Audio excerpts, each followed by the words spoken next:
читатели, туку и за авторите и нивните животи. Антолог како организатор на Bookstar по 9 пат прави нешто навистина извонредно, кое што се надевам ќе го уживаме сите заедно. За оние кои што прв пат следат ваков тип на читање, овие автори кои што ќе ви ги представиме се зверови во секоја можна смисла и како автори, и како луѓе, и како наши пријатели, пријатели на фестивалот, пријатели на други нивоа. И ќе може да чуете колку од нивната книжевност значи за самиот фестивал, за самите нас, но и за книжевноста воопшто. Почетокот на фестивалот е во 2015-та. Досега, значи, овие 9 издања се со навистина многу богати имиња, со многу книжевни настани, не само читања, туку и промоции на романи, на книги. Едноставно, она што може да се каже за Bookstar дека освен што е на мапата на европските книжевни фестивали, означува и еден простор во кој што се зборуваат и се разговараат културните наративи, меѓутоа и сите промени кои што се случуваат на европската и домашната сцена. Нема да должам многу, ќе почнам веднаш со првата гостинка и првата авторка, Луција Фаулерова. Аплауз за Луција. Таа е чешка писателка и уредничка и сценаристка, дипломирала на Универзитетот Палацки во Ломоц и нејзиниот дебютантски роман Собирачи на прашина, освен што побудил огромен интерес кај читателите, веднаш по објавувањето бил доста добро прифатен и од критиката. Имав честа да го прочитам и нејзиниот роман, хибриден роман, Девојката смрт, кој што беше номиниран за наградата Магнезија Литера во 2021 година и ја освои наградата за литература на Европската унија. Луција, welcome and the stage is yours. Jede vlak, letí jako pták. Kola se mu roztáčí, až přichází zrak. Čekaj, the mic, is it? Let's start again. Bla, bla, bla. Jo? Yes, it's good. Okay. Jede vlak, letí jako pták. Kola se mu roztáčí, až přechází zrak. Kola se mu roztáčí, až přechází zrak. Hů. Sleduju pole a louky a lesy a nebe, anebo pole a louky a lesy a nebe sledují mě. Stejně jako je to s tou propastí, do které nahlížíte tak dlouho, až nahlídne ona do vás. Nebo nějak podobně to je. A o tom já můžu vyprávět, o tom vám třeba teď a tady můžu vyprávět, zatímco mi všecko ubíhá za oknama a zatímco já se ani nepohnu. A čas, ten mi jde na ruku. Za oknama lítají roky, ale tady uvnitř všecko čeká se mnou. Uháníme rychlejc než řeka, ta, do který nestoupím 2krát, 3krát, 100krát, prostě ne, v dálce v té řece zahlídnu plavat moranu. Smrt plave po vodě, nový léto k nám jede. Sahám si do kapsy, jeden kámen tam vždycky mám schovaný, ze zvyku. Jenže řeka už za oknem není. Místo řeky jsme my dvě, Madlenka a já. Pouštíme draka, který letí nad kukuřičným polem a to pole je plný Madlenčina smíchu, když si vyvlíká z prstu provázek, jako by ho podávala větru. Tadam, tadam. Místo draka tátova tvář, na který se vyměnilo během chvíle 4ročních období. Chce promluvit, ale místo toho je jeho pusa čím dál tenčí čára. Ruský zpěv se line kostelem, tadam, tadam. Stát je košatý strom a pode mnou praská jeho větev. Padám a za mnou se sypou zralý meruňky. Karamel štěká, něco tu křupne, větev to není. Moje ruka ve srandovním úhlu, kořeny tlačí dozad, karamelův čumák na mém čele, Adam křičí, Máry, tadam, tadam. Plná tělocvična lidí ohnutých do pozice velblouda. Dýchejte mělce, ať se vám nezatočí hlava, slyším instruktorku a pozoruju vzhůru nohama všechny, jak jsou vzhůru nohama. Dýchejte měl, slyším vzhůru nohama, dokud nezadržím dech. Tadam, tadam. Matčina záda mezi futry, nohy se sotva myhnou na prahu, když potichu proklouzne z domu. Ze schovky v předsíni naslouchám zaklapnutí zámku a pozoruju kliku, jak se vrací do vodorovné polohy, když jí matka opatrně, potichonku, pomalounku, z druhé strany pouští. Tadam, tadam. Madlenčina ruka je pistole, kterou si drží u spánku a mačká spoušť. Tadam, tadam. A voda, ta voda, voda ledová. Tadam. Tátova tvář, Madlenčin smích, olíznout nos, dýchejte měl, mačká spoušť, pomaloun. Adam křičí, Máry, hrk, hrk. No a pak ty, otevíráš mi dveře. Tadam, tadam, tadam, tadam.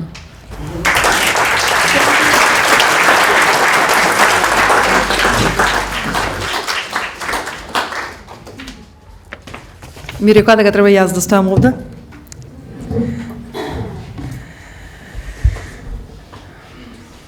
Ќе ги мешаме редовите, значи ќе читаат прво, односно ќе читаат странски па македонски автори, ќе направиме еден микс. Влада Урошевик.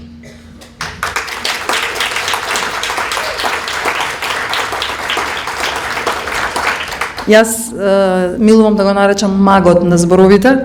Професоре, за вас ќе кажам дека сте поет, прозен автор, критичар, есеист, антологичар, преведувач. За оние кои не знаат, а и младите треба да знаат, Владо Урошевик поголем дел од животот беше професор на катедрата за општа и компаративна книжевност на факултетот Блаже Коневски. Има објавено 11 збирки поезија, има 7 збирки раскази, 7 романи, 3 книги записи и патописи, како и 2 книги за фантастиката во литературата. Освен што е преведено на македонски, преведено на многу други јазици, како англиски, бугарски, германски, дански, италијански, полски, руски, а годинава, значи 2023 година, по наградите Рома на годината и Златен венец на Струшките вечери на поезијата, прогласен е од Македонската асоциација на издавачи за автор на годината. Професоре, повелете.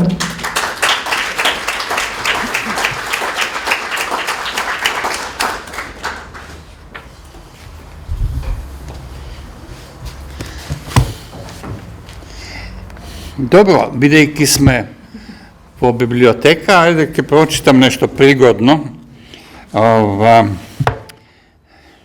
Имам 2 песни за кои се викаат библиотека, но чиста неинвентивност сум им дал ист наслов.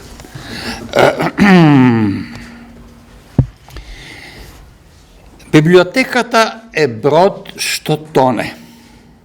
Капетанот, неизбричен и нерасонет, вика: "Дајте тревога, каде е алармното звоно? Станувајте, тревога, има ли воопшто некој тука?" Попуштаат рафтовите, спојките пукаат, нема веќе врска помеѓу книга и книга. Под палубата од кафезот избегал бенгалскиот тигар, Борхес и Блейк предоцна пристигаат. Паниката се шири. Конрад и Стивенсон пикаат во пукнатините колчишта со смола.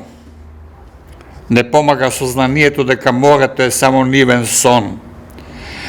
Поетите очајни губат контрола во постапките, колебливиот Бодлер вика: "Пред нас е непознат остров сижнама тромпа." Магнетната стрелка на стариот компас покажува еден друг север. Под палубата тигарот гладно реве. Не вреди сега да се фрла котва, се ведне книги како домино се рушат. Изменетите мапи други патеки ни готват. Рембо е далеку, за него ништо не се слуша. Тој во Африка во сомнителни сделки вложува. Товарот книги и натаму бескрајно се умножува. Од палубата на бродот патнички се пресегаат и сребрените риби со прстите ги галат, се однесуваат како ученички на екскурзија.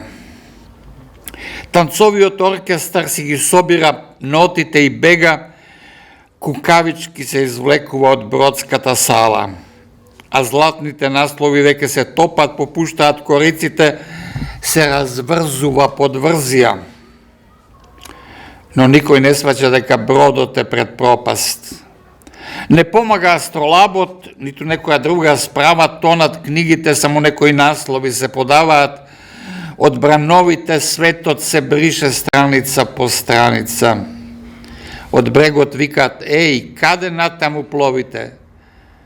Некаде далеку заминале островите, а прозорците со хоризонтот тераат караница.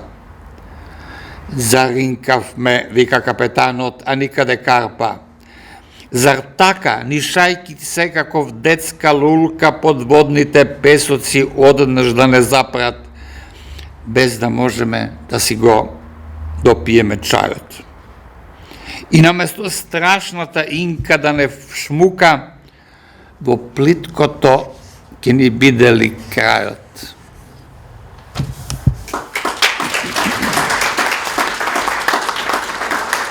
Добро, уште една библиотека. Библиотеката Лаѓа веќе одамна е тесна. Безбројните книги станале претежок товар. Сирените ја смениле својата песна, се перчат на клуновите, а на лагите им здодеало да пловат, туку само се нишкаат. Светилничарите во своите кули не водат сметка за должноста, ги ишкаат галебите, мрзоволни се, по цело попладне дремат. И во рамнините книгите веќе не личат на оние препечени тули од кои се градело она градба во Вавилон. Некогашните градители одамна ги снема, а нивното знаење се чини се заборавило. Големите прирачници за пловидба од Хомер до Мелвил излегле од употреба и морињата сега станале зглотени од треви, замки од кои нема каде да се бега. Синдбад, морепловецот, а и оној итрец од Итака, се засолниле на сигурно, си нашле друга работа. И така, велат, денес во морињата само ситни риби се препалкаат. Спие изморена магнетната стрелка во компасот, каде да се сврти не е север. Мелстром, славниот вител, ги сомлал одамна своите жртви и нема веќе кому да му го меле умот. Филозофите, како стаорци, го напуштиле бродот и кон цврста почва се свртеле сите. Поетите, несигурни во одот, се засолнуваат од ветрот, од настинка се пазат. Морската шир, толку пати опеана, не превлекува со тајната, не води кон непознатото. Штом ќе дојдат до брегот, сите се вртат назад. Се чини како да го сгрешиле патот. А се повеќе и повеќе се товарат книги. Низ морето се лелеат горчливите лиги на Бехемот и Левијатан, така се велело во стариот свет. Всушност, лаѓата стои на суво, повеќе служи како меана, а низ морето пловат пластика, нафтени дамки, смет. Браво.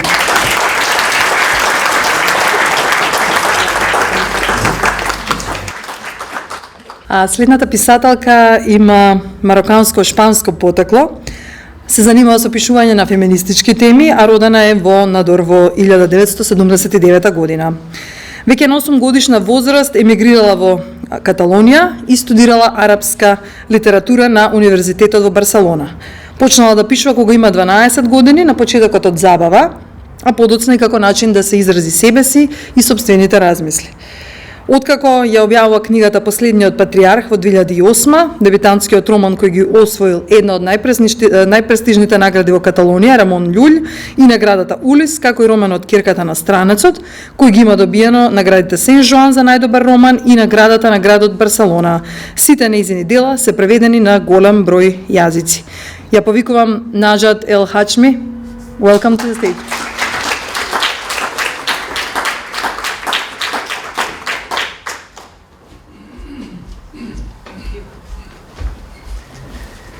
Good morning, thank you.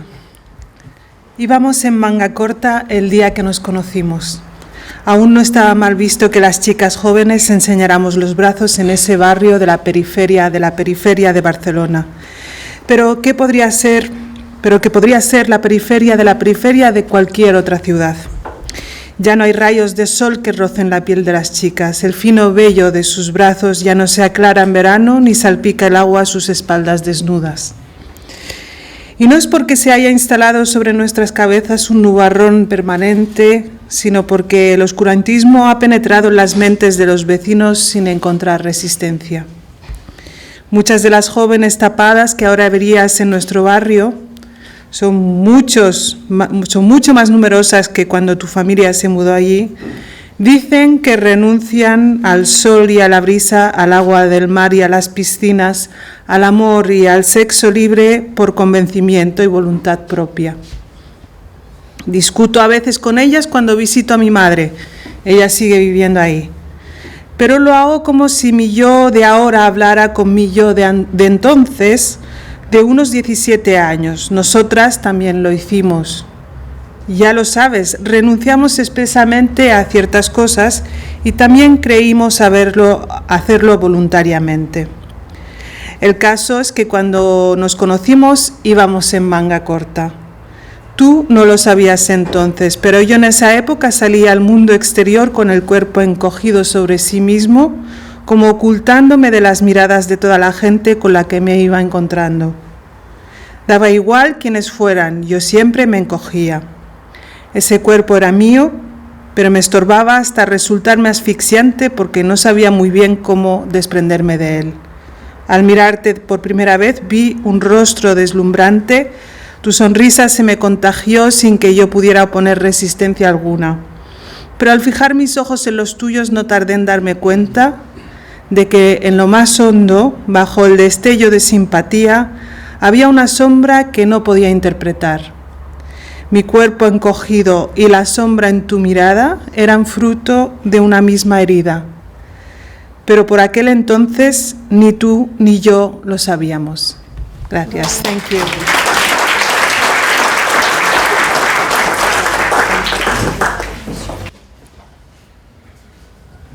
Сега ќе ве прошетаме малку и низ поезија. Јосип Коцев е македонски поет. Завршил правни студии на Правниот факултет Јустинијан I во Скопје, а работи во областа на маркетингот и комуникации. Автор е на поетските книги Јас, Квентин Скриблер, објавена 2015 година, Напишана тишина, 2016 година, Сега е најдолгото никогаш, 2018, Музеј на чувствата во 2019 и Две мориња во 2023. Учествувал на повеќе домашни и меѓународни поетски фестивали, а член е и на Европската поетска мрежа Версополис. Јосип повели.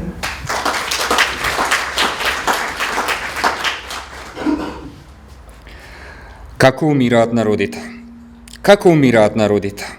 Дали ги затвораат очите завиткани во своите поранешни знамиња? И каде им се гробовите? Дали во истечените пасоши од нивните некогашни држави? Таму ли им лежат коските? Во звуци од оној свет ли им се претвораат химните? Наминува ли историјата да им остави свежо цвеќе и да си спомне за нив? За детството со колена изгребани од востанија, за младоста со откачени фризури од револуција. Како умираат народите? Со декрет или со след? Каде им се гробовите? На спомениците или во рововите? И кој им ги простува гревовите?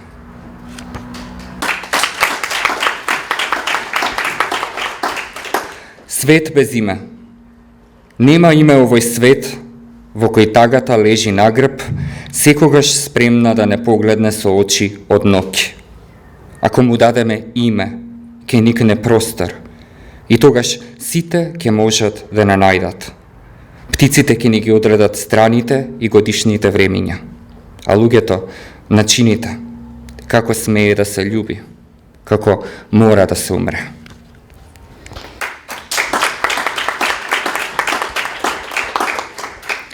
Патување. Тогаш кога не допираш, најцврсто држиш за рака мали, кратки мигови воздушеста среќа. Обични излози во сонливи градови, готки кафе во развревени улици, звуци на трамваи, котви и полети. И тогаш кога запираш, се во тебе патува.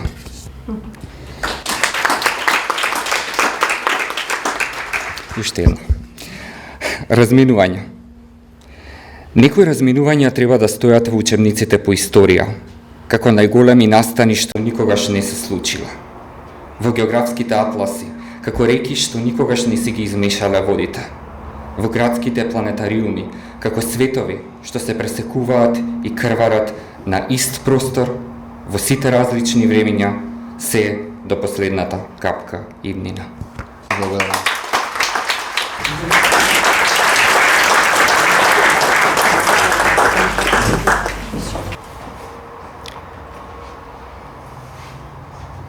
Овој автор е еден од најзначајните балкански писатели, кој што е роден во Сараево 1966 година, а со својата книжевна и воопшто бум-книжевна работа се издигнува како еден од најживописните фигури на регионалната јавна сцена.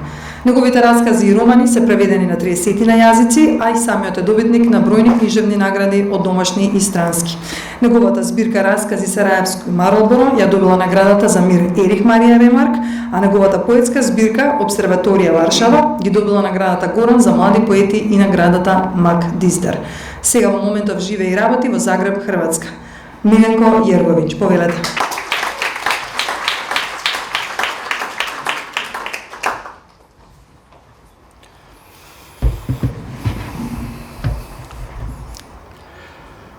Bog. Vrlo mršav muškarac, izduženog lica, obraslog rijetkom bradom, uskih dugoprstih šaka, nasmiješen, sjedi svakoga dana od jutra do kasnog popodneva ispred pečenjare iza školskog dvorišta. Tad plati svoj račun i odlazi. Nismo sigurni tko je on. Netko kaže da je prije rata predavao geografiju. Drugi da je isto ovako besposleno sjedio ispred kavane blizu glavnog trga. Žena koja čisti školu kune se da je bio kirurg i da je njezinom malom jednom izvadio šivaču iglu iz želuca. Istina je međutim da ga se nitko ne sjeća, a da ga svi odnekud znaju. Tražili su način da ga upitaju ili da ga navedu da priča o sebi i da nekako onim što će reći ispune svoja sjećanja. U to nesigurno vrijeme mira možda je najvažnije ispuniti praznine u sjećanju. Učini se čovjeku da će stvarni kraj rata nastupiti kada se svega bude sjećao ili kad zaboravljeno bude samo ono za što je i prirodno da bude zaboravljeno. Ne treba se sjećati baš svega.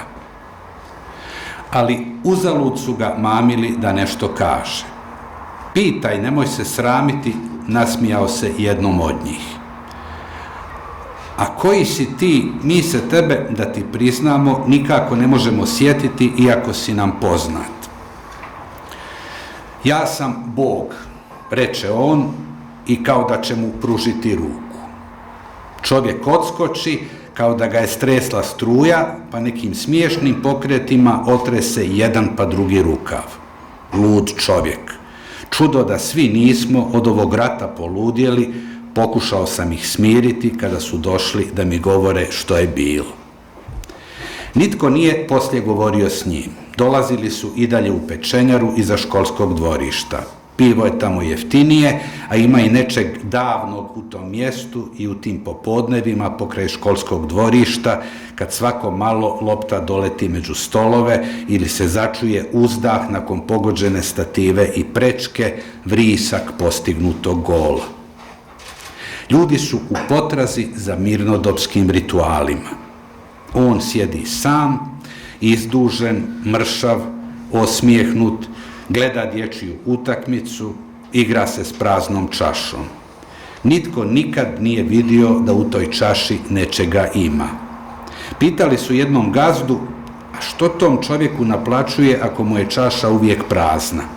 Ništa nije odgovorio. U to se pojavio muškarac s bombom. Njega znamo. Nekad je radio kao činovnik u pošti. Stanovao u predgrađu, u početku rata izgorjela kuća i u kući žena i tek rođeni blizanci, dječaci. Poslije se javio u dobrovoljce, obukao uniformu, uzeo pušku, raširenih ruku jurišao u zagrljaj neprijateljskim rafalima. Nijedan da ga okrzne. Neprijateljski vojnici iskakali bi iz svojih rovova i bježali pred njim. Nije pucao, oni su bili brži.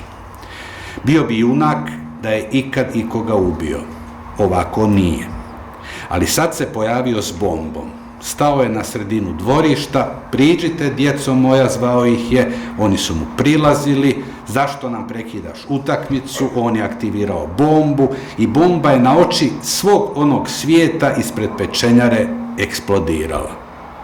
Najprije snažan bljesak, pa nevidljive sjajne oštrice koje režu dječake na fragmente kao da su od papira i kao da ih režu škare poludjelog kolažista i odrezane fragmente lijepe uz još sitnije fragmente muškarca koji je aktivirao bombu. On ustaje, svaki mu se pokret lako razaznaje, iako je brži od vremena koje teče kroz eksploziju. Pritrčava sredini školskog dvorišta i razmahuje rukama. Grabi svojim golemim šakama kao da perje koje se razletjelo na vjetru vraća u jastuk i vraća tako dijelove eksplodirane bombe u cijelinu. Kako koji zahvati, tako se dijelovi dječjih tijela vraćaju na svoja mjesta, kao da eksplozije nije bilo ili je stvarno nije bilo i svijet na školskom dvorištu opet je cijeli dječački. Skloni se, vidiš da od tebe ne možemo igrati, viču dječaci na njega. On gleda u svoju bombu, pa gleda u njih jednako očajan kakav je i na početku bio, pa prilazi stolu za kojim već opet sjedi izdužen, mršav, osmijehnut Bog, odlaže pred njega bombu, metal se sudara sa staklom čaše i začuje se zvuk pitom, mirnodopski, kao kad se prsten na ruci sudari s prozorskim staklom, jer počinje kiša i treba zatvoriti prozor. Ovo biste trebali zaboraviti, nježnim će glasom Bog. Oni se poslije sjećaju samo tog zvuka, ne znaju otkud im je u pameti i muči ih tko je taj koji svakoga dana sjedi ispred pečenjare iza školskog dvorišta. Svima je poznat, pa misle da nije špijun.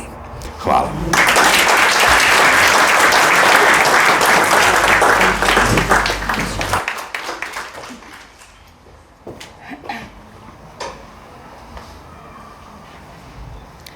Уште една авторка од домашните, родена е 1985 година. Во 2015 година ја објавила својата прва книга, збирката Раскази ги најдов од длабокото. Во 2021 година го објави романот Денот на црвот, која доби наградата Роман на годината за 2021 година. Во 2022 година го освојува првото место на конкурсот за краток расказ, објавен во весникот Нова Македонија. Истата година ја промовира незината трета книга, а воедно и прва книга за деца, Градот Вабу и Потрагата на Нави. Незини раскази се застапени во антологии на македонскиот краток расказ. Ја поканувам Симона Јовановска.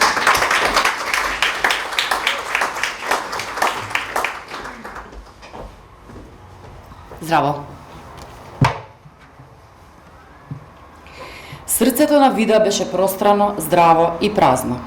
Низината природа се одликуваше со пребирливост и таа многу внимателно се однесуваше кон срцето, прецизно избирајќи човек што трајно ќе се всели во него. Потрагата не одеше лесно, па Вида понекогаш постигнуваше по духовно прочистување со оригинална руска водка, со тело свиено над чашата и надеж каква што може човека да го доведе до лудило. Срцето на Вида во себе ги затвораше пропуштениот дожд што двонеше низ незините вени и артерии и достигнуваше до таваните на сите комори пред комори. Чекајќи, ги слушаше врасоците на големите пропуштени шанси кои се крше од прозорците на мускулот и од тому постепено го симнуваа копнежот по замисленото нешто. Некои кандидати само кусо влегуваа во поспаното срце и љубопитно го разгледуваа распоредот, но пред да се одлучат за живот во него, се предомислуваа. Им пречеа старите тапани во визбите под прав и стапчињата прикачени на зидот. Ги одвраќаше пространата внатрешност што очајно чекаше исполнување. За неа тие не беа ништо повеќе од прости шверцери на љубовен отров, кратци на прозорски сеништа и окна, што украденото го носат скришно во зениците. Освен тоа, Вида беше убава млада дама. Од ништо правеше нешто. Вазни и ќупови од глина, шапки од сува трска, гердани од крлушки и тенеќе, маги од коскино брашно, препарирани животинки. Редовно посетуваше театар и напамет ги знаеше најважните драмски реплики на ноемвриски Елени, Вампир во Валмо, Жени со камени боски, Господова пајажина. Кога требаше да порача, таа секогаш се одлучуваше за коктел пинаколада, Москов муля, негрони и незиниот омилен со водка, лимета и сода. Туристички посетуваше многу џамии, цркви, синагоги и храмови, задржувајќи се на олтарите што наликуваа на незиното срце, свечени и празни, а навечер ги сонуваше во пламен, што ги грее незините коски. Бидејќи срцето й беше самотно и во него се уште никој не посака да се всели, Вида наоколу ставаше траги како шари врз килим што прелетува над машките усвитени глави, раскажувајќи им за екзотиката на подзаборавените жени. Гладните зверки ја гледаа како жилаво парче месо, како кожа со траги од сачми врз убаво тело. Сачмите ги испукаа залудно пружените шанси, прескапо платените искуства и предоцна совладаните лекции со кои може да се пофалат жените што во себе кријат рајски тајни. Долго чекаше Вида да пројдат неколку бели студени зими и неколку врели горливи лета. Долго газеше врз бесконечни друмови поплочени со мозаик од тага. Дивата полнок трепереше под самотничките крикови на вечната ситост и вечниот глад за новото утре. Само храбар човек може да исполни студен амбис со вжештена лава, претворајќи празно срце во топол дом. Фала.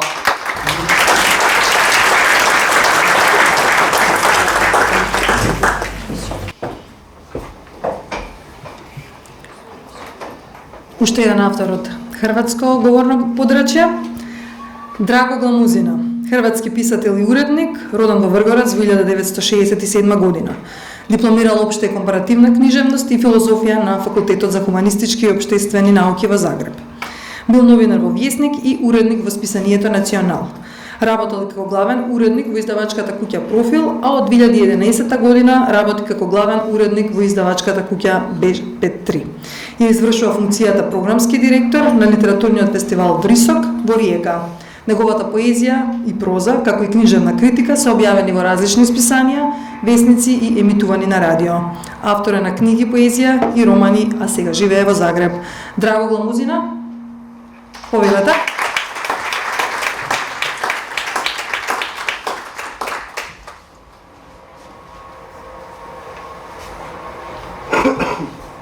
Dobar dan. Ja ću pročitati par stranica s početka mog romana, Drugi zakon termodinamike.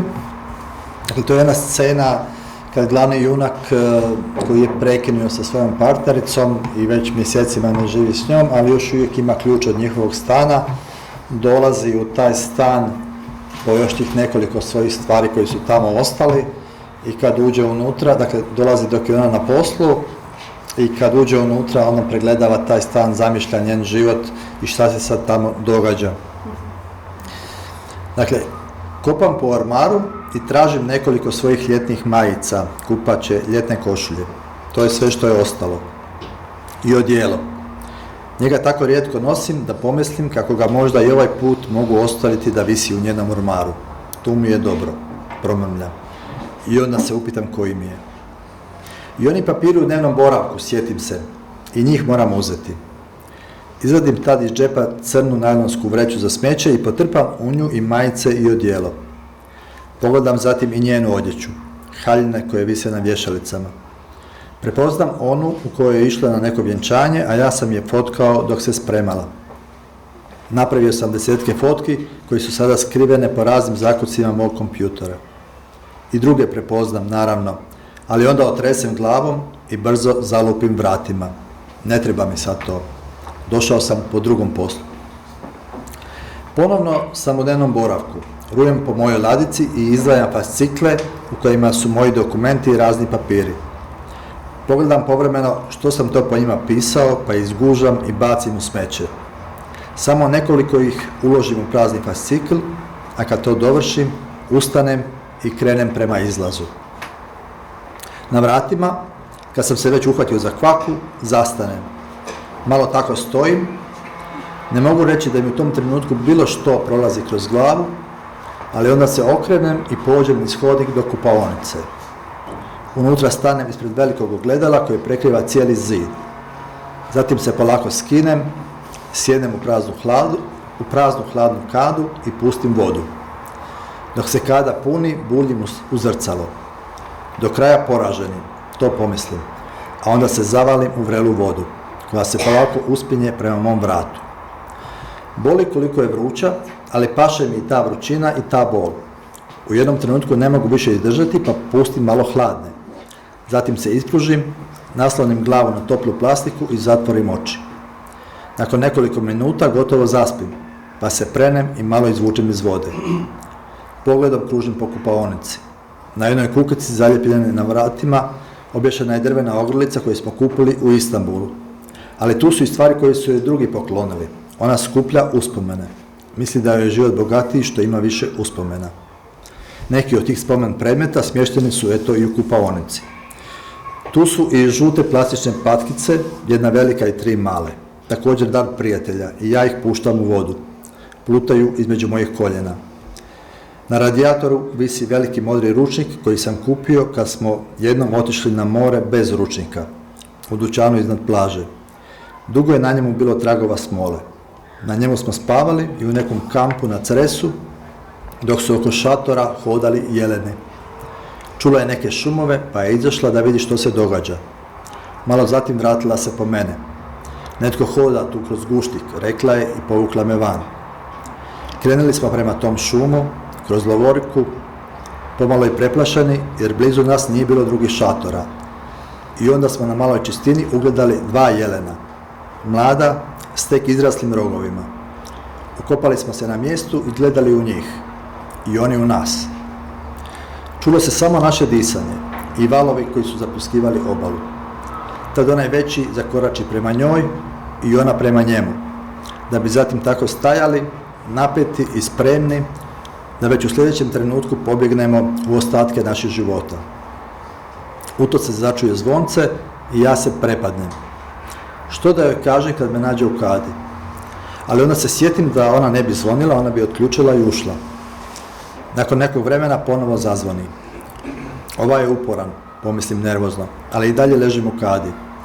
Na podu pokraj kade leže moje hlače. Tagnem se i izvedim iz džepa mobitel. 3:30. Ako ovo i nije ona, uskoro bi mogla biti. Ustajem iz kade i iskoračim na pločice.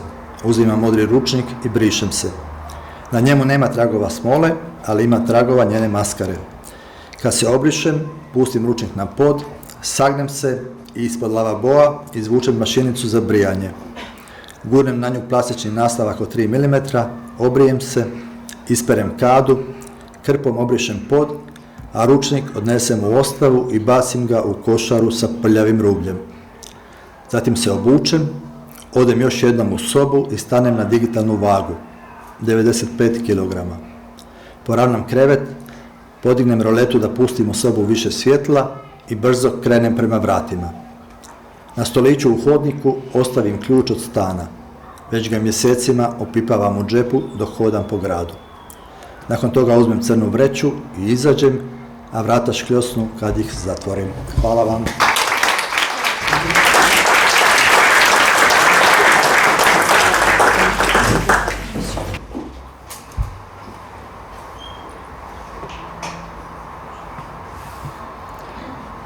И повторно малку поезија. Николина Андова Шопова е наша писателка и поетеса. Авторка е на 2 поетски збирки, Влезот е од другата страна, објавен 2013 и Поврзи ги точките, објавена 2014 година. Незината прва збирка поезија ја доби престижната награда Мостови на струга, награда што ја доделува УНЕСКО и Струшките вечери на поезијата.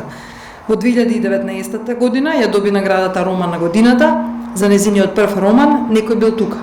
Награда што ја доделува Фондацијата за унапредување и промоција на културните вредности Славко Јаневски. Издавачката куќа Или во 2020 година ја издаде незината книга за деца Кртот Звездан, а 2 години подоцна излезе и незиниот втор роман Естом. Николина повели.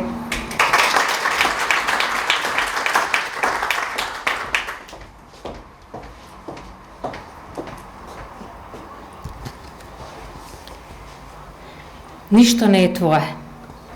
Песна што не е моја.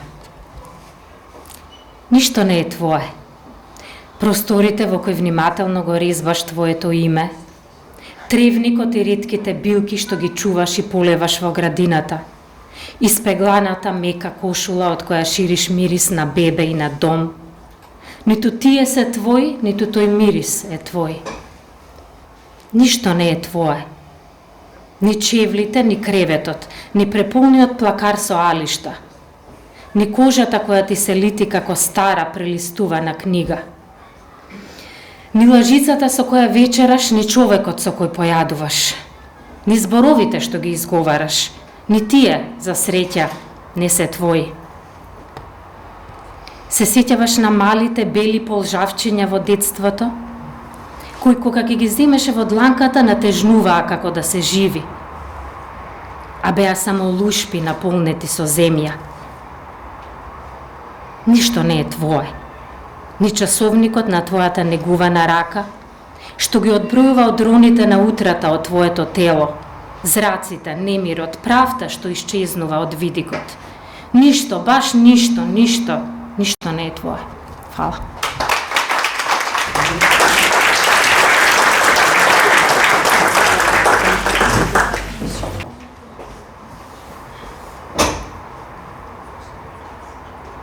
Одиме малку на север. Многу сега го кажувам ова како водителка. Сега одиме во студиото, сега одиме на север. Стефан Херманс. Тој е белгиски автор, поет и есеист од фламандско говорно подрачје. Неговата биографија сме запишале се чита како образован билдунгс роман. Од наставник до џез музичар, од професор до писател, од белгиски државен лауреат до огромна меѓународна книжевна звезда. Автор е на литературен и на есеистички опус кој вклучува поезија, романи, есеи, драми и раскази. Неговата поезија е преведена на различни јазици, а изучувана е и на Уметничкиот институт и на Кралската академија за ликовни уметности во Гент. Во 1983 година учествувал на Струшките вечери на поезијата. Предавал на различни универзитети во Сорбона, Виена, Берлин, Вашингтон, на Универзитетскиот коледж во Лондон, а исто така негови дела се објавени во списанијата The Literary Review на Медисон, The Review of Temporary Fiction, Illinois и Grand Street, Нью Йорк.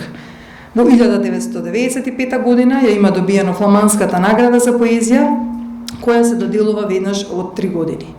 За романот Војна и терпентин во 2012, базиран на неговите дневници и на дедо му, низ кој го реконструира времето пред и во текот и по Првата светска војна, ја освоил наградата за литература на ЕСИ и фламандската награда за литература. Стефан Херманс, you're welcome.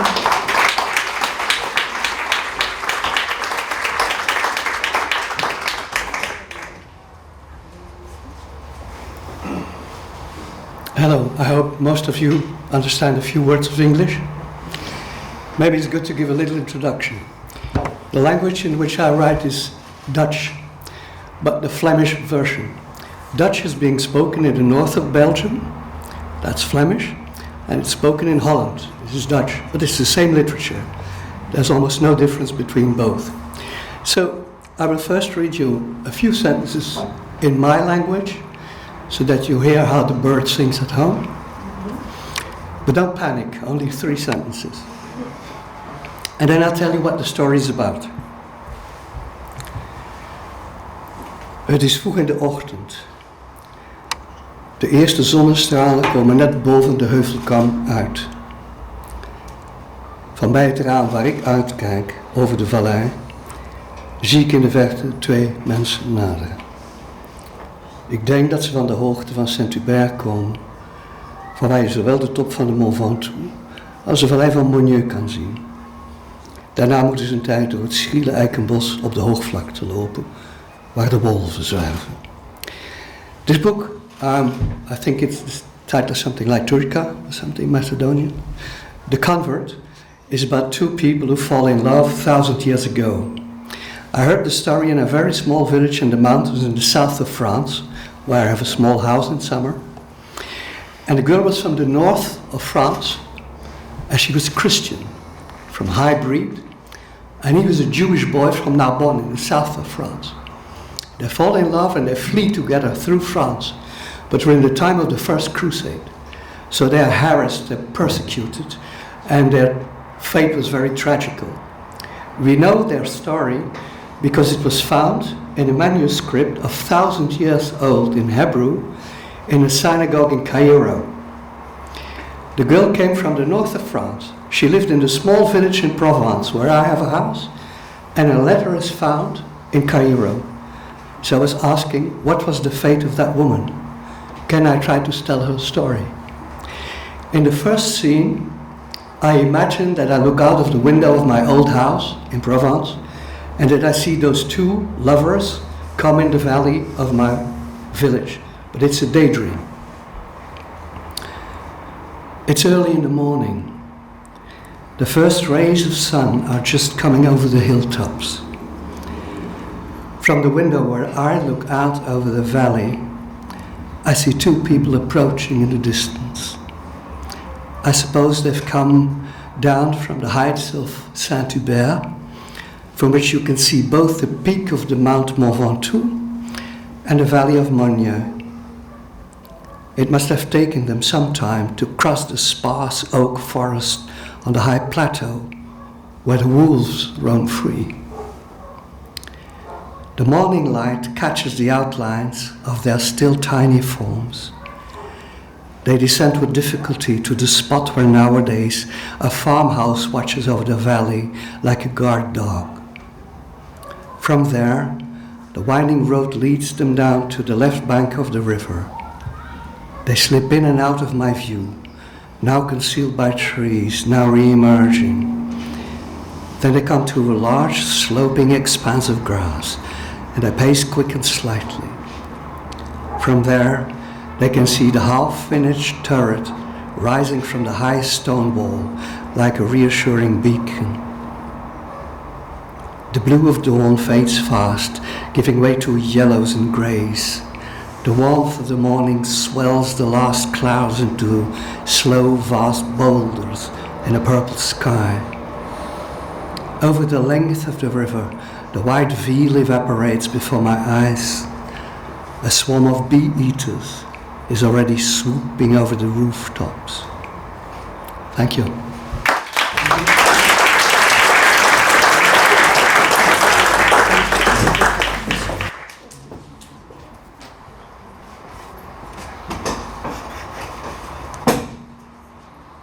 И ова авторка ни доаѓа од Македонија. Таа ни е поетеса, романсиер, есеист и преведувач. Студирала компаративна книжевност на Универзитетот во Скопје, а докторирала романска книжевност на Универзитетот во Букурешт. Работела и како предавач по македонски јазик и литература на Факултетот за странски јазици и книжевности во Букурешт и како предавач по светска книжевност на Универзитетот во Нова Горица, Словенија. Веќе од 2001 година живее во Љубљана, Словенија, каде што работи како писател и преведувач од романски и словенечки на македонски јазик.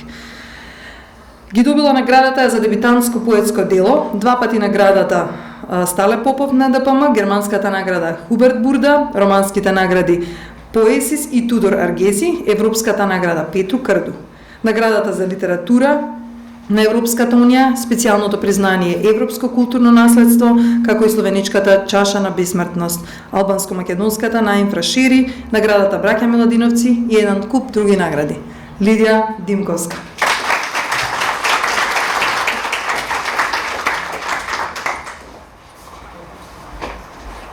Добар ден.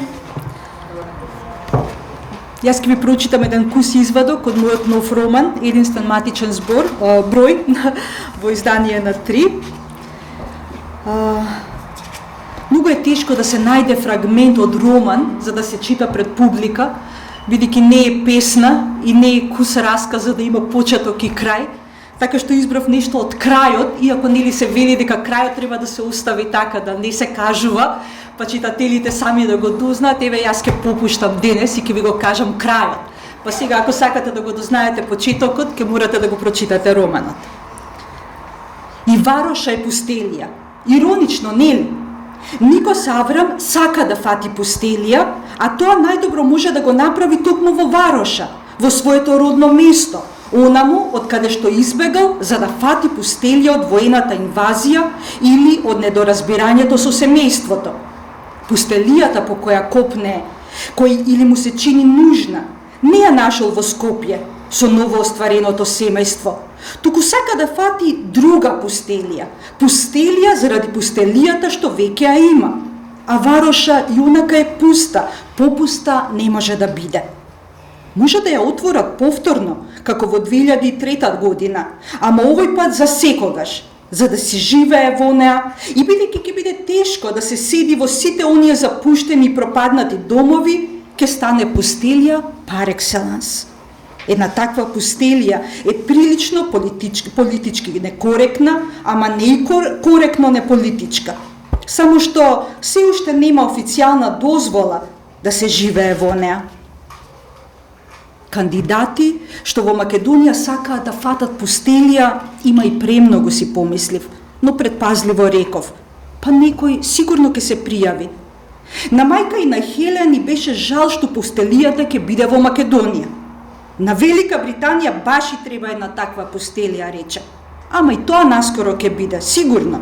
Ќе можеш да ја продаваш лиценцата за антикомуна на секаде во светот. За нас со попуст важи?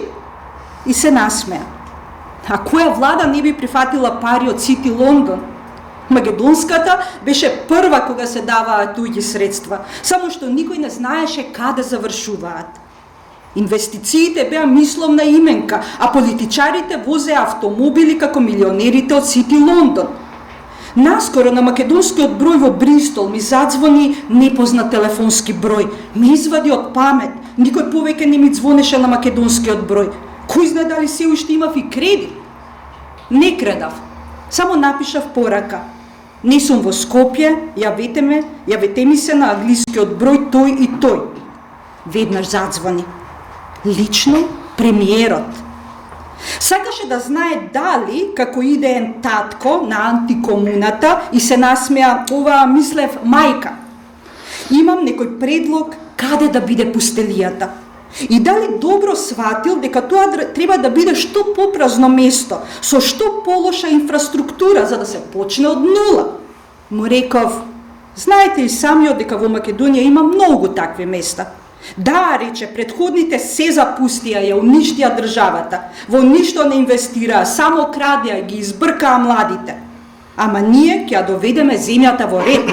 Еве и со ваша помош, на земја ви се потребни луѓе како вас. Да, си реков, ама однадвор. Сепак, јас бев идејната мајка на сето тоа. Како да беше кошмарот кој не можев да се разбудам, иако Хелен и нејзините го нарекуваа сон, Macedonian Dream, велеа. Како да играв шах со себе, во кој пионот беше поважен од кралицата. На премиерот автоматски му го кажав името на градчето во кое се регистрирале мајка ми и татко ми, до селото на баба ми.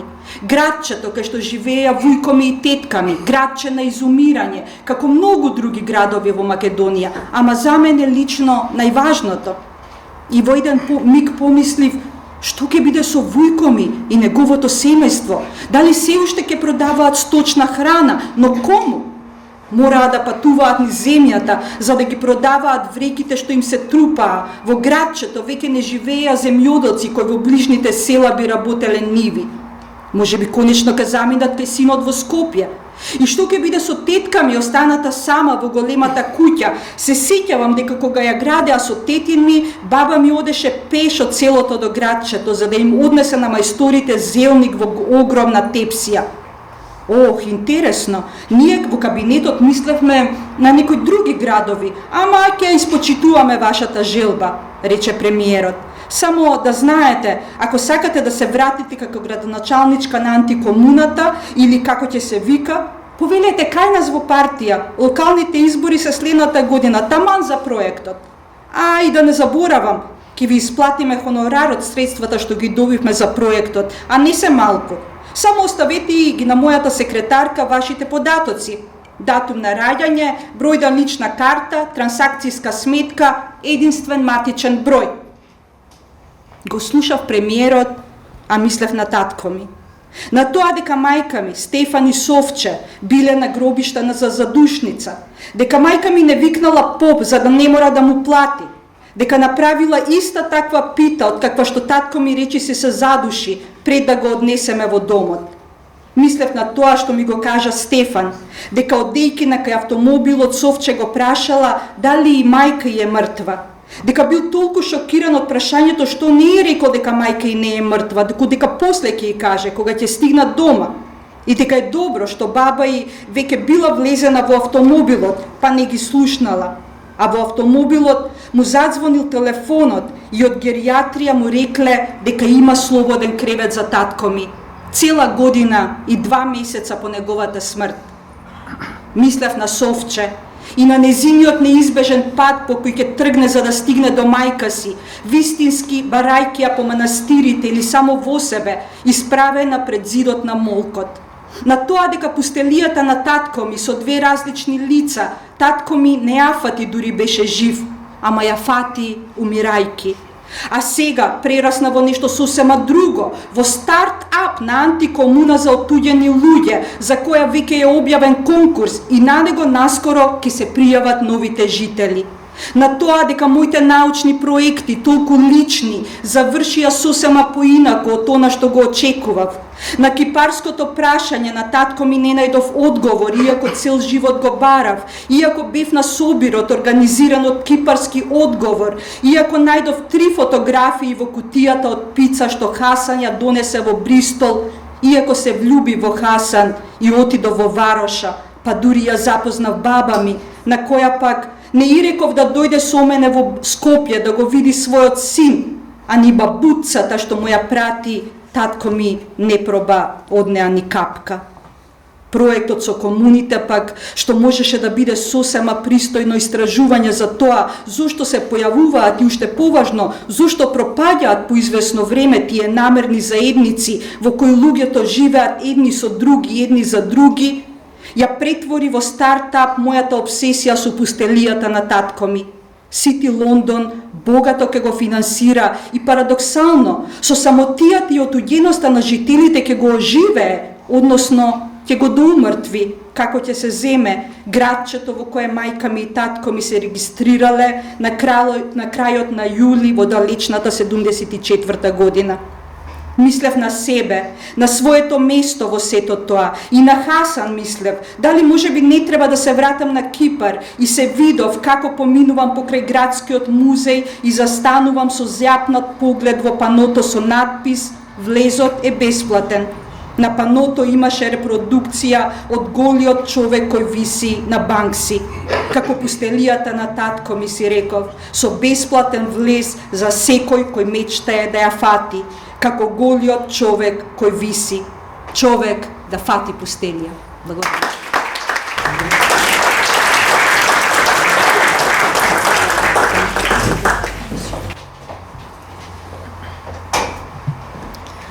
Тој е луксембуршки автор, сатиричар и новинар.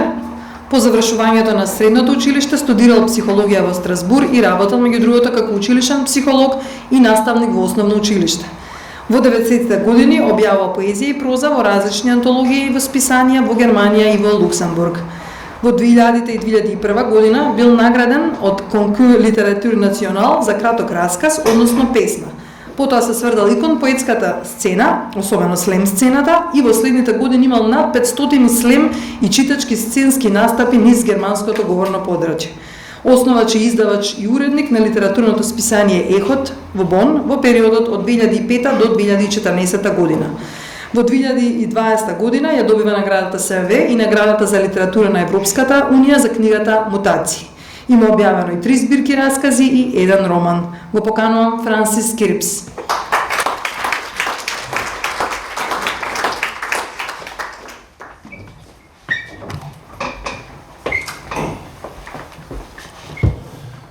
So hi everyone, I will also read in English. Do you hear me when I'm upright with the microphone? Yes, cool. So think it has been explained the concept of the mutations, and we read from a story that is based on the Metamorphosis, die Verwandlung by Franz Kafka.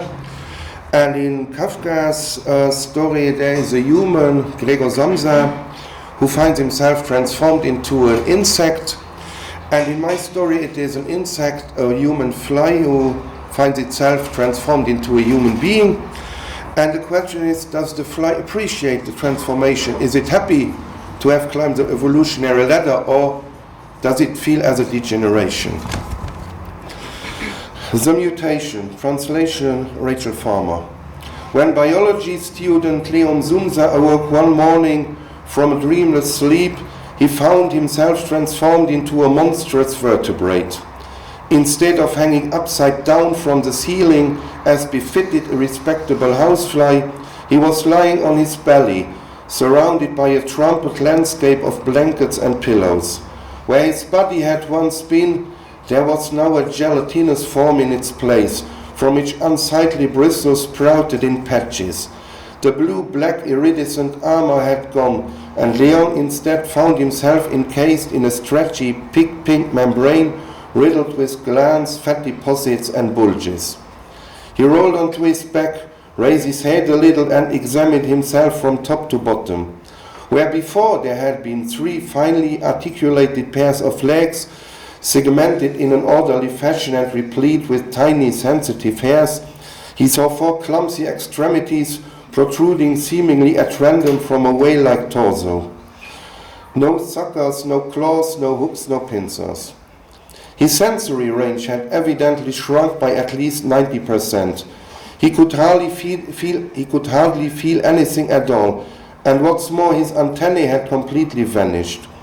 And as he felt over his elephantine body, he couldn't tell whether he had a sophisticated sense of taste.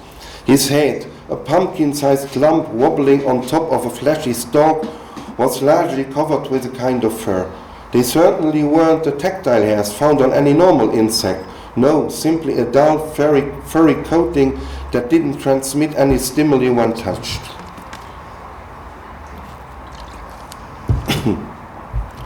And what had happened to his lovely big eyes, his compound eyes, which had always enabled him to charm the lady gnats and the female dragonfly workers from the factory?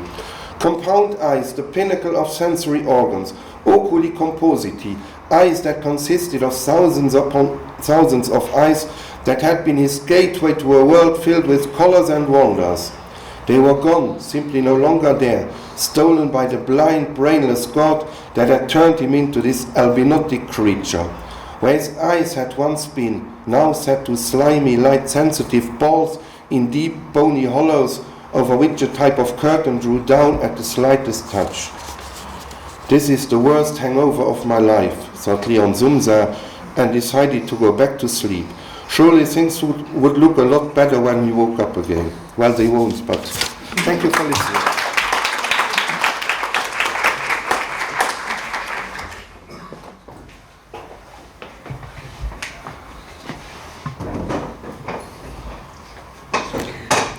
Следната авторка е писателка и блог авторка всушност. Во суштина таа е магистар по среднината политика, меѓутоа е природен пишувач. Во моментов работи како SEO контент, веб и блог писател. Во 2016 година го издаде нејзиниот прв роман, психолошко-криминалниот трилер Крвава месечина, кој во 2017 ја доби наградата на Фондација Македоника, книга на месец февруари. Во 2020 година го издава нејзиниот втор роман, надприродниот трилер Случајот Чернобог, кој влезе во потесниот круг на конкурсот Роман на годината, а во февруари 2023 излезе нејзиниот трет роман, историската фикција Сукубус. Ја поканувам Катерина Шошко.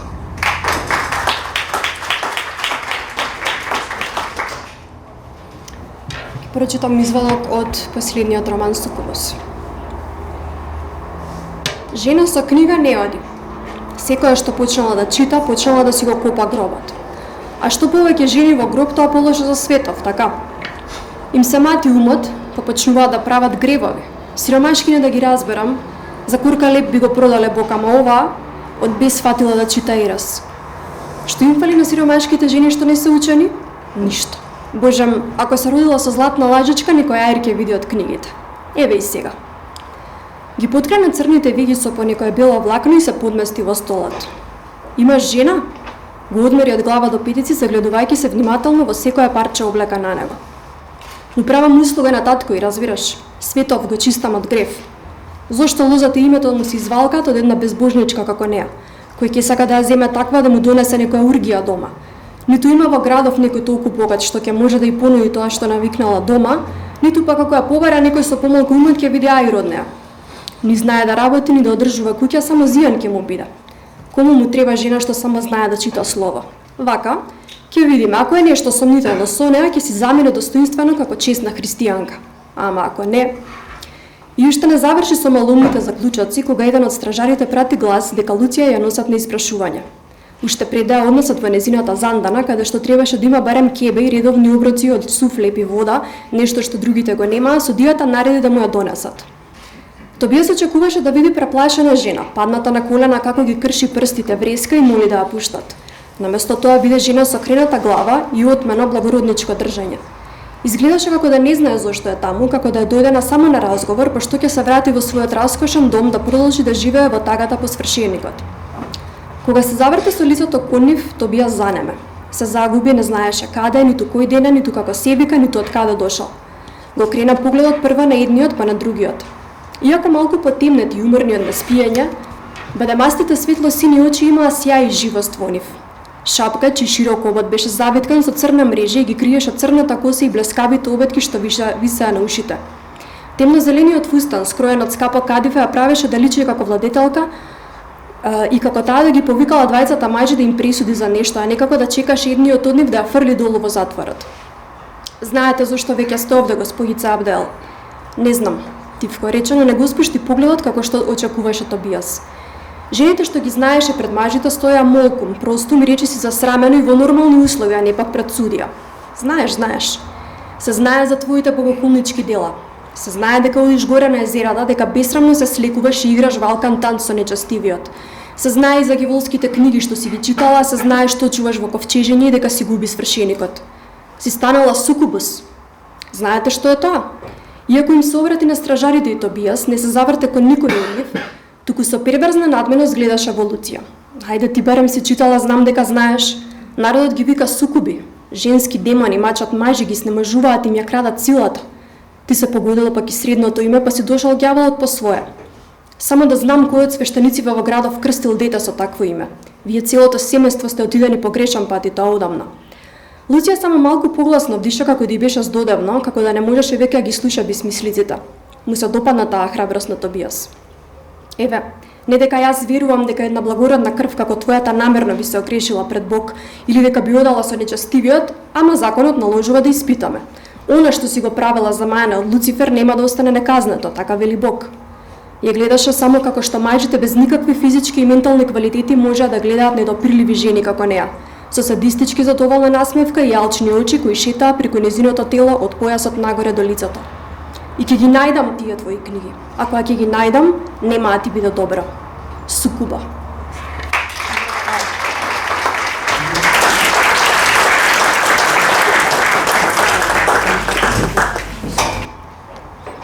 Имаме еден банкер меѓу авториве.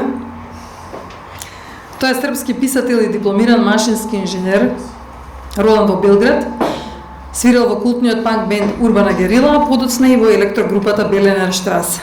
Соработувал во пишување на лексиконот на јумитологијата и објавувал текстови во најразлични списанија, од Playboy, Elle, L'Euroполео, Космополитен, Max, National Geographic, Fame, се до списанието Неделник. Работел интервјуа со многу значајни личности од културата од поранешна Југославија, како интервјуа со многу личности од светскиот рок-н-рол и култура, како што се Стивен Патрик Мориси од The Smiths, Ник Мейсон од Pink Floyd, Јоко Оно, Ханиф Кориши, Ирвин Велш, ЮНСБ, Жан Пол Готје и така натаму. Тој е еден од првите српски музичари што дали интервју за прочиниот англиски весник New Musical Express. На британскиот премиер Борис Џонсон му бил представен како панкер со маска на новинар, а британската кралица Елизабета го одликувала со медал на Британската империја за исклучителен придонес во промовирањето и напредувањето на културните врски помеѓу Велика Британија и Србија. Панкерот на сцена Бранко Росики.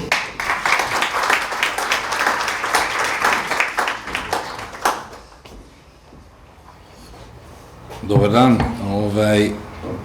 Evo, jedan deo iz romana Dolazak Matadora koji je izašao pre nekoliko dana i na makedonskom u Skoplju.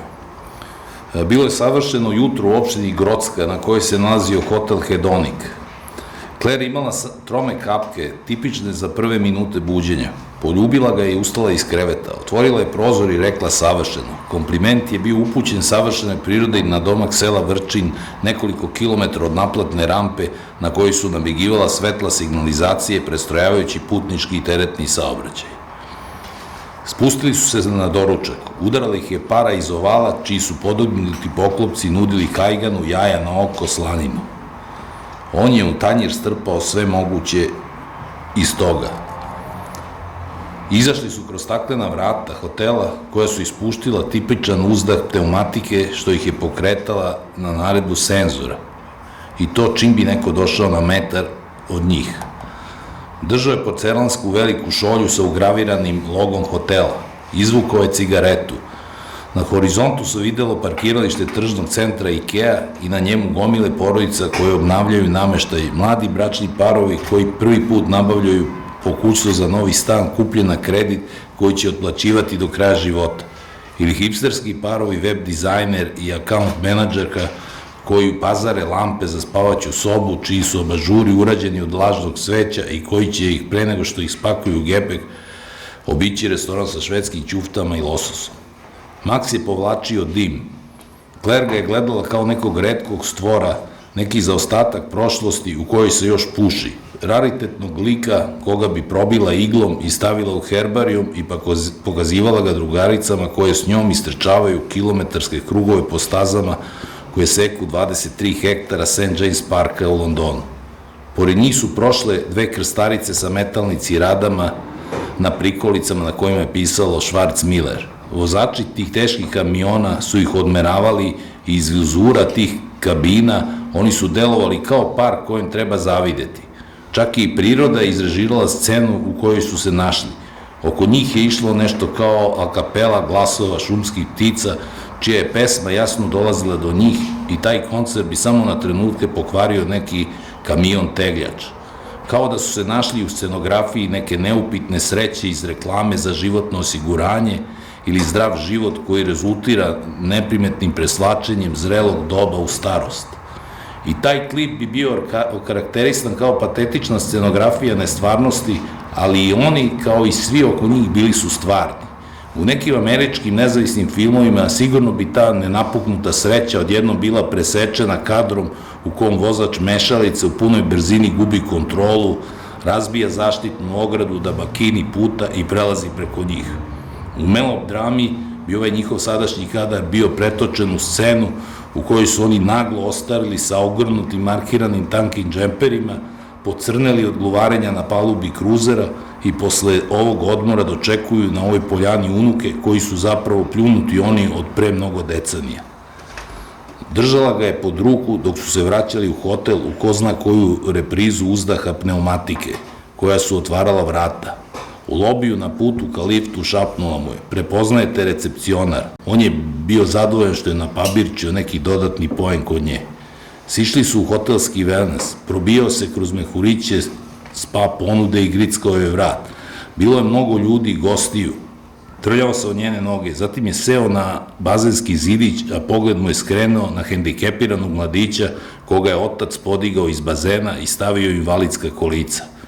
Bio to jako lep dečak sa modernim naočarima, frizurom, bradicom i tetovažom neke modifikovane zmije ili surogata retkog mizavca. Taj lepi mladić spustio je pogled ka podu, jer je verovatno osjećao stid dok ga je otac prenosio iz bazena u kolica. Želeo je da ovih nekoliko sekundi u kojima je raskrinkan traju što kraće. Tamo u vodi bio je lepi dečak koji se baškari u bazenu, a sada je opet vraćen na suvo kao bogalj lepog lica. Bio je vratno ogorčen jer gotovo niko od ekipe sa bazena nije mogao da odoli, a da ga ne pogleda makar na sekund. Taj njegov izlazak iz bazena bio je kao inverzna bajka u kojoj se lepi labud pretvorio u žabu sa defektom. Želeo je da taj transport iz vode u kolica prođe što brže, jer se osjećao razotkriveno u podvali koju ni sam nije režirao. Želeo je da to sedenje u vodi potraje ceo život, jer je u tom bazenu bio iznevelisan sa ostalima, pa čak i lepši od njih. Iako ga je svuda čekao priključak na život, isti kao kod ostalih i na parkingu, semaforima, toaletima, ipak su to bila označena mesta, neki označeni boksovi za one koji se razlikuju. Iako je važila jednakost i na tim raskrsnicima, tržnim centrima, parkizima, on se osjećao potpuno izjednačeno sa drugima tek u ovoj vodi bazena, jer je sedeo na mestu gde nisu bila iscrtana kolica za invalide.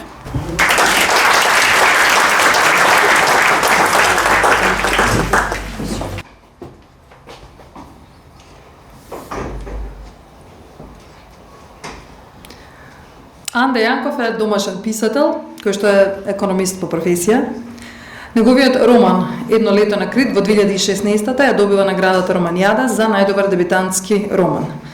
Тој се посветува на проширување на крими и трилер жанровскиот македонски наратив со представување на Виктор Николов, неговиот детективски протагонист во тековната серија романи Виенски гамбит, објавени во 2020 година, Сигурен ризик 2021 година и Само Бог простува во 2022. Автора на книжевниот подкаст Книжевни разговори, во кој води интервјуа со најновите представници на македонската жанровска литература. Подкастот има 4 сезони, 60 епизоди со повеќе од 50 гости. Анде Јанков, повели.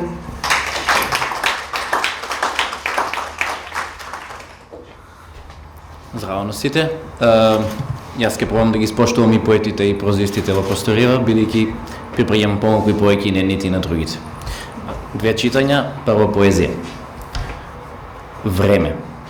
Времето е оган во кој што целиот наш живот гориме. Единствено нешто важно е што со него ќе сториме.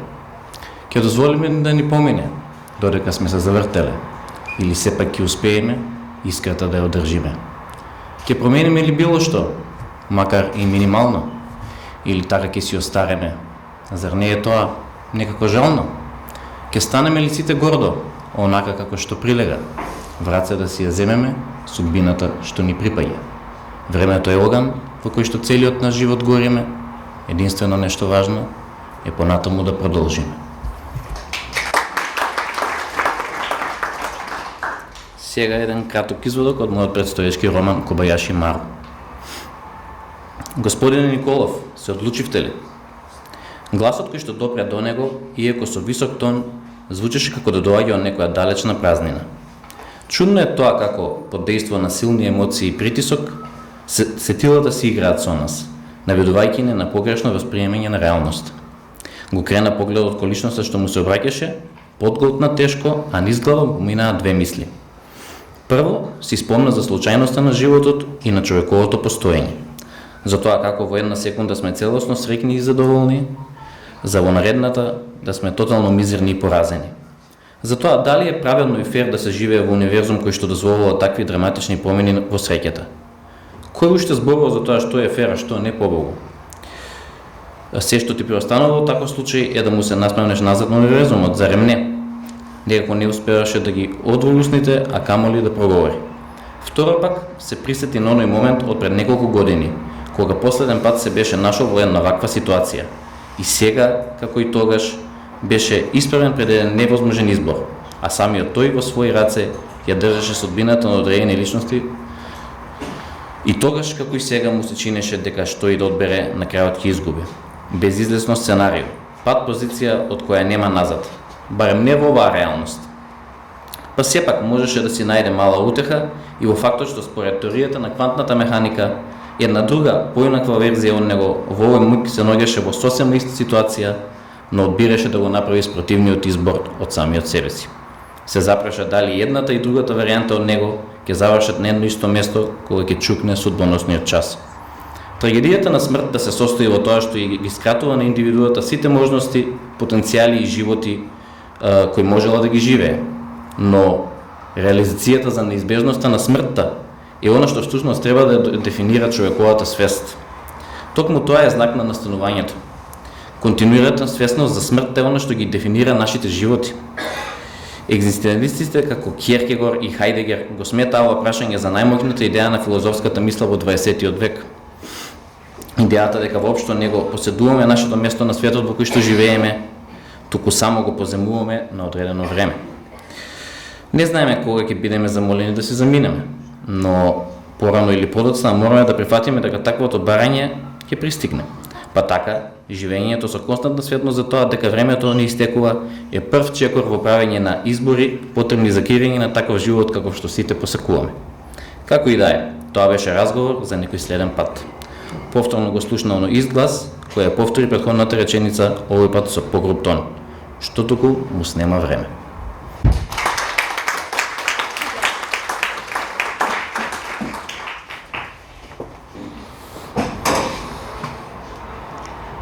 Оваа авторка е истовремено лекторка и уредничка, а има дипломирано словенечки јазик и магистрирала изведбени студии креативно пишување.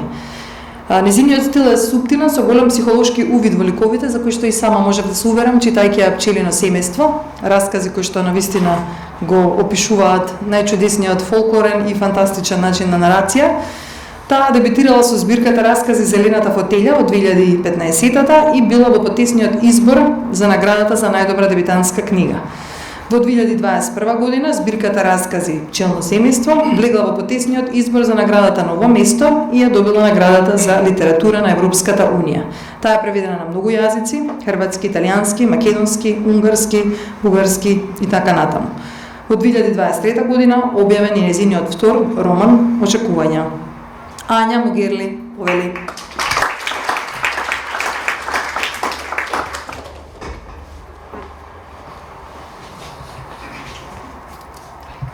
Пирта.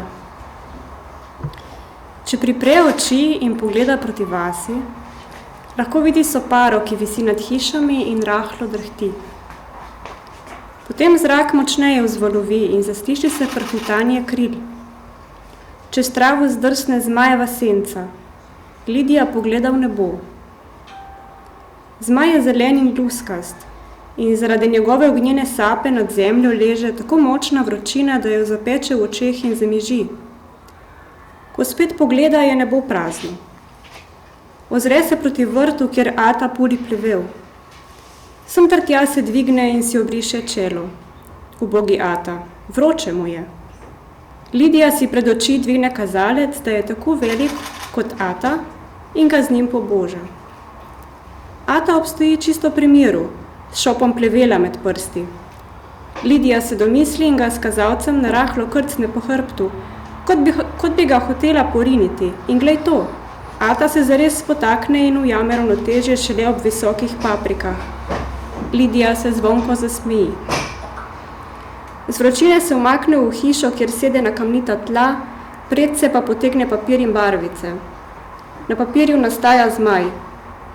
Nariše mu luske, vsako posebej, in dolg gobec s špičastimi zobmi. Njegov ogenj je oranžno-rumen. Ko pobarva dolg in špičast trep, pred oknom zasliši mehke korake. Barvice popadajo na tla kot paličice pri mikadu. Ata še vedno stoji na vrtu, ne da bi karkoli opazil. Iza hiše prinaša komaj slišen šumot korakov, slišati je, kot bi se dolga obleka zapletala v travo. Lidija jim sledi okrog prvega hišnega vogala, okrog drugega in vsakič se ji zdi, da rob obleke izgine za naslednjim. Obstoji na severni strani hiše. Iz gozda se razrašča tišina in v Lidijino oko se ujame vijoličen odblesk. Na svoje veselje na malem grobu, označenem s ploščatim kamnom, zagleda šopek vijoličnih ciklam. Grob je izkopala prejšnjega dne, ko ji je odpadel mlečni zob. Majhan in krvav je ležal na dlani in ni ga mogla preprosto vreči stran. Z jezikom je šla čez gole dlesni in se spomnila, kako je Ata pokopal beline mladičke, potem ko jih je mama utopila v kadi. Zvečer je dvignil male kožuščke, v kad se je z njih cedila voda in zanje skopal jamo na dvorišču. Bela je iskala mucke še ves večer in naslednji dan in Ata ni spregovoril z mamo niti besede. Čez nekaj dni pa je Bela spet brezbrižno ležala na kavču, poleg pa so sedeli oni trije in gledali televizijo, kot da se ne bi zgodilo nič. Lidija se s šopkom ciklam v roki ozreza zvonjenjem kravjih zvoncev. Po cesti gre čreda lisastih krav, za njimi pa sirarjev sin. Hodi tako, da z gumijastimi škornji glasno drsa po tleh in se s palico švrka po mečih. Na drugi strani ceste je ograjen pašnik. Moški odpre ogrado in krave drugo za drugo ošvrkne s palico, čeprav mu tega ne bi bilo treba, saj gredo živali kar same noter. Lidija gre čez cesto, vse do ograje. Medtem ko se krave stisnejo v senco edinega drevesa v bližini, moški čepi pod golim soncem. Zatopljen v svoje početje je sprva ne opazi. Iz drobnih vejic sestavlja krog v travi, potem pa prižgejo žigalico in jo postavijo ob eno izmed vejic. Ko plamen oblizne les, Lidija vidi, da ni naredil kroga, temveč spiralo. Moški iz sebe spusti navdušen krik in takrat jo zagleda. Vstane in pobrska po hlačnem žepu. Na dlani mu leži zdrobljen piškot. Lidija ga noče. Spet me boš stisnil. Moški se veselo, a nič kaj pomirjujoče zasmeji. Dlan pa še vedno moli proti njej. Lidija tvega. Piškot je sladek in hkrati slan. Pokaže mu ciklame. Krivopeta mi jih je prinesla. Njegov obraz za nekaj trenutkov ostane brezizrazen in Lidija misli, da je ni razumel. Potem s palico nekajkrat udari ob leseno ograjo, kot bi si dajal ritem in reče: Pirta, pirtica, krivopetnica. Lidija čaka, da bo nadaljeval. Moški pa si da spet opraviti s palico. Videti je, kot bi mu rime danes šle težko z jezika, morda zaradi vročine. Nikar ne jezi je, če hočeš odnesti cele pete. Širok nasmeh, moški je navdušen nad svojo skovanko, tedaj pa skozi zrak šine klic. Ata skoraj teče proti njej, za njim na cesti ostaja zelenkasta sled plevela. Ne da bi moškemu namenil pogled, jo prime za roko in odvede s sabo. Kaj je hotel od tebe? Lidija čuti, da Ata drhti kot soparica nad vasjo. Nič ni hotel. Ti je on dal rože? Lidija se spomni na ciklame v svoji roki. Krivopeta mi jih je pustila. Lidija: Povedal sem ti že, da krivopete ne obstajajo. To so le bajke, ki jih pripovedujejo stare žene, da bi prestrašile otroke kot si ti. Lidija mu hoče povedati, da je ni čisto nič strah, vendar ji Ata ne pusti do besede. Ne dovoli, da ti glavo napolnijo z neumnostmi, ker če bo polna neumnosti, ne boš nič več spravila vanjo. Hvala.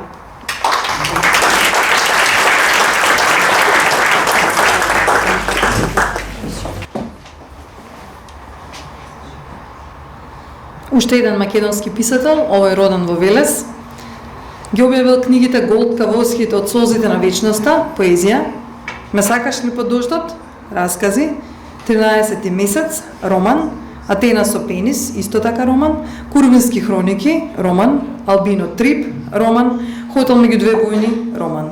Ги добил награда Пегас за необјавен роман за Хотел меѓу две војни, награда Рациново признание за Хотел меѓу две војни и награда Антево перо за необјавената збирка песни 50 испеани приказни. Александар Русјаков повели.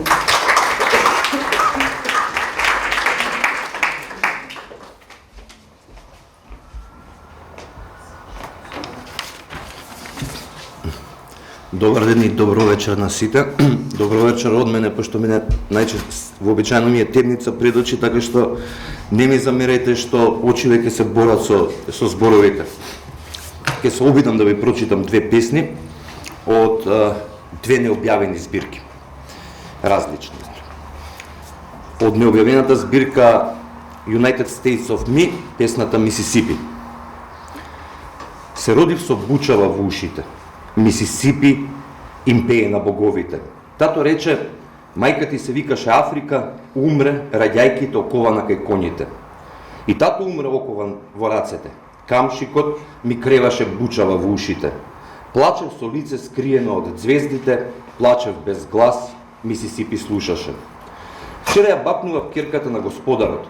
Месечината си игра со незината белина. Ако не видат, рече ќе те обесат низ Грейсонце. Мисисипи ги сокри со бучава во здишките. Господарот падна пијан од кобилата.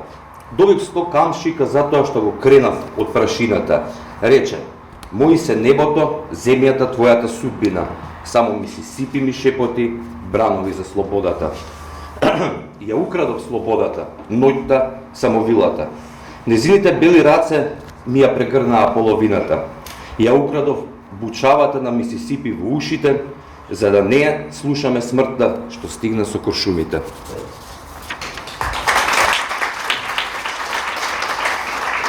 И од збирката необјавена дегустација на жената, песната "Љубовта што никогаш не се случила".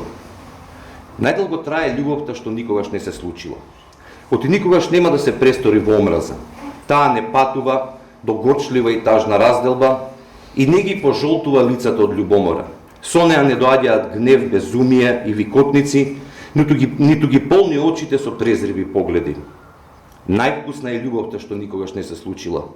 Длабоко по полноќ, среде пијана магливост, кога бегаш од искривени гримаси што врескаат по тебе, па таа може мајка да ти биде. По прегратката на онаа што не ја познаваш, за некаде сами да ја соблечете ноќта и да се облечете во звезди и воздишки. Оти гримасите не знаат дека најстрасно бакнува жена што долго време никој не ја бакнувал. Најмистична е љубовта што никогаш не се случила. Љубовта за жена која живее во град на другиот крај од вечноста, преку 7 планини и небројни премолчувања, оти не си шепнал во срцето колку силно ја посакуваш. Најмногу радост носи љубовта што никогаш не се случила. Онаа љубов кон убавицата што не ја познаваш, ама по неа го навиваш часовникот на минливоста, додека ја гледаш од другата страна на улицата, додека ја криеш од другата страна на перницата. Најлесно в срце се вгнездува љубовта што никогаш не се случила, љубовта што секогаш те одминува, оти така таа одлучила.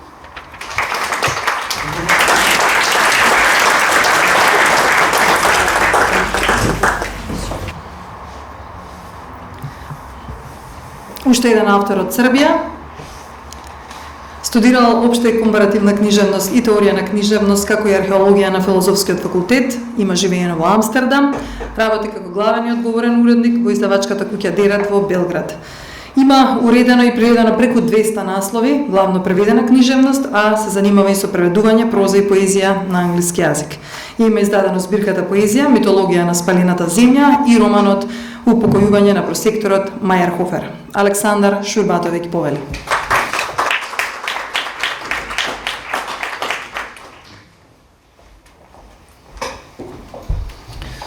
Dobar dan, samo malo ispravke u biografiji, više nisam u Dereti, nego imam sad osnovno svoju izdavačku kuću Blum, koja je zadnjih 5 godina je nezavisna beogradska izdavačka kuća.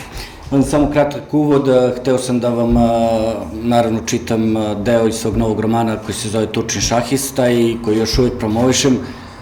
Međutim, kada sam video moto festivala Please Do Disturb, odlučio sam da pokušam ipak da vas uznemirim. Ima jedna stara Navaho poslovica koja kaže teško je probuditi čovjeka koji se pravi da spava. Ajde da zamislimo da je to ovo društvo, taj čovjek koji spava. I kao odgovor na taj moto ja ću reći no need to please.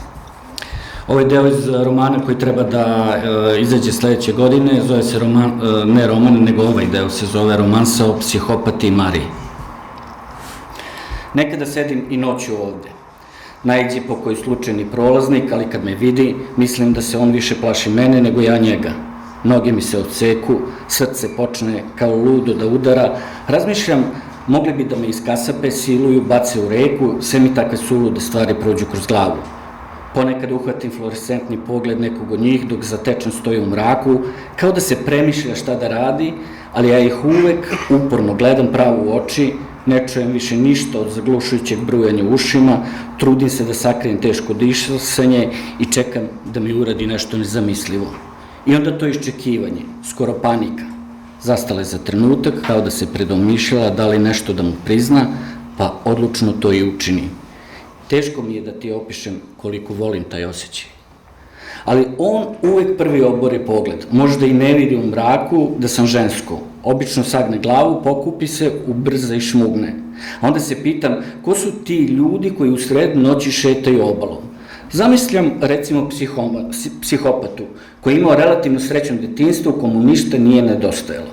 Zamišljam bolešljivog dečaka kome majka bira odeću i vezuje petle, kupa ga do njegove 15. godine i potom mu kremom maže lice.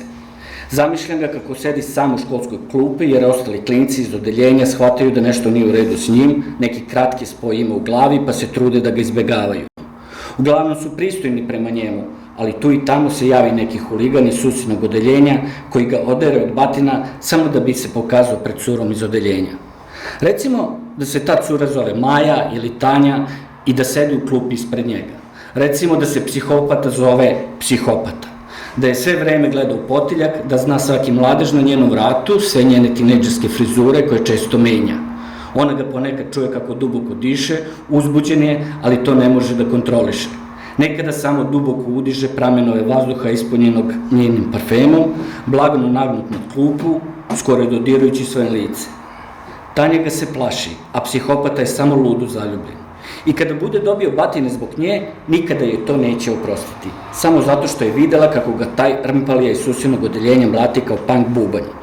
Zamišljam ga bez oca, napustio ih je po njegovom rođenju, nije bilo nikog ko bi ga naučio kako da se mlati sa vršnjacima, a previše brižna majka je napravila se ka persu od njega. Zato se isklupčao u prašini zadnjeg dvorišta škole, glavu je pokrio rukama i onako rutinski trpi udarce, samo što ne počne da zeva dok ga mladi Armpalija deveta i tek s vremena na vreme obojica gledaju prema Tanji koja proviruje iza ugla školske zgrade i uplašeno gleda šta se dešava. Nije mu uopšte bitno da li je ona naručila te batine, to bi joj i oprostio, ali to što sve vreme gleda njegovo poniženje, to joj sigurno neće oprostiti. Posle 2 godine, kada su već napustili osnovnu školu, moj psihopata će je sačekati u mraku tog istog dvorišta kada se bude vraćala kući iz grada. Naravno, kurveštija je sigurno kasnila, bilo je to očigledno po njenom ubrzanom i skorom paničnom hodu na ivici trka i više je razmišljao o ljutnji roditelja nego o mraku kroz koji prolazi. Sljedeću scenu koju zamišljam je njeno tiho cviljenje i zapomaganje, dok je zadihani junoša svojim prljavim prstima prebire po gaćicama, duboko je diše za vratom, kao onda u školskoj klupi, oborio je na zemlju i nabio je glavu u prašinu.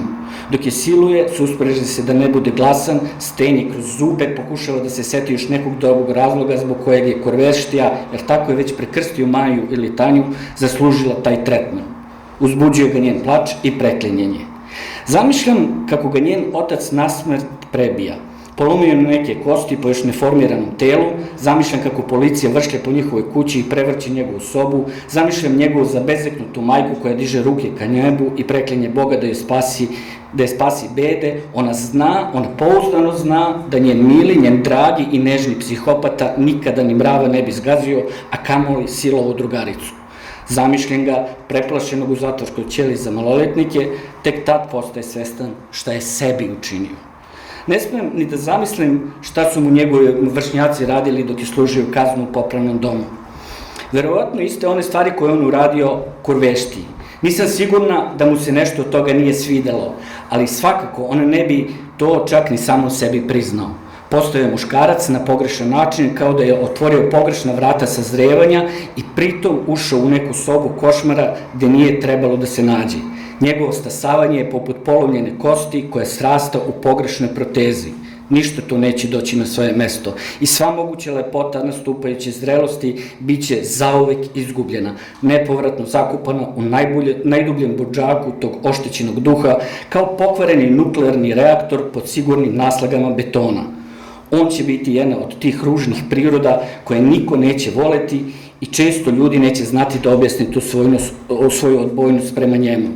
Kada naposle izađe na slobodu, zamišljam ga kako uplašeno zaobilazi usamljene žene u luku. Retko preko dana izlazi na ulicu da ga neko ne prepozna. Vreme uglavnom provodi kod kuće. I onda je naišao na mene. Odmah mi daje ime. Naziva me Kurveštija. A ja sama sedim baš ovde u mraku. Zamišljam ga da je izbezumljen od neodlučnosti i da mu se svašta mota po glavi. Tanjicin svilenkasti donji veš s prišivenom mašnicom na rubu, tvrde šake njenog oca, piskutav glasić koji ga moli da prestane, priziva uzbuđenje oštrog bola koju Majina pčelica osjeća. Posebno ga uzbuđuje teško disanje pitomaca popravnog doma koji ga čereče pozadi kad god im je dosadno ili kada su baš ljuti ili kako bi zatvorski psiholog to rekao, anksiozni.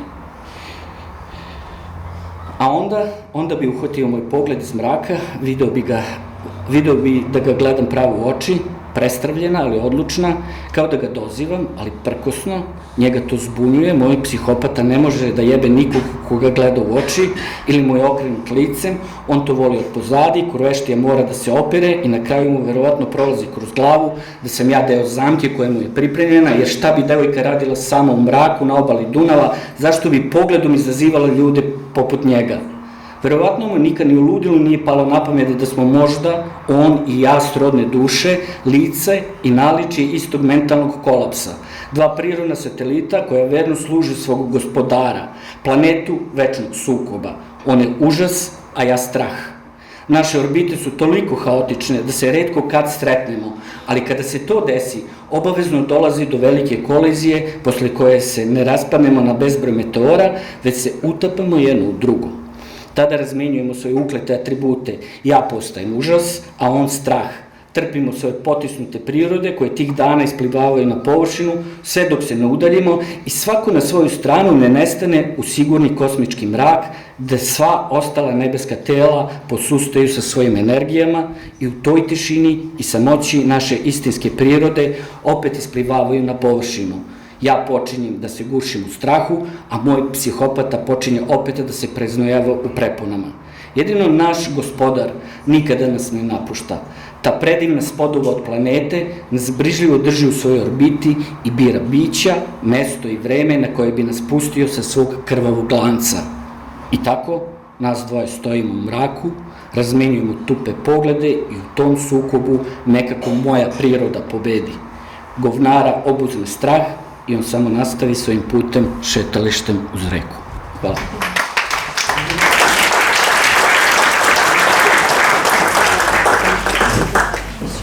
И за крај,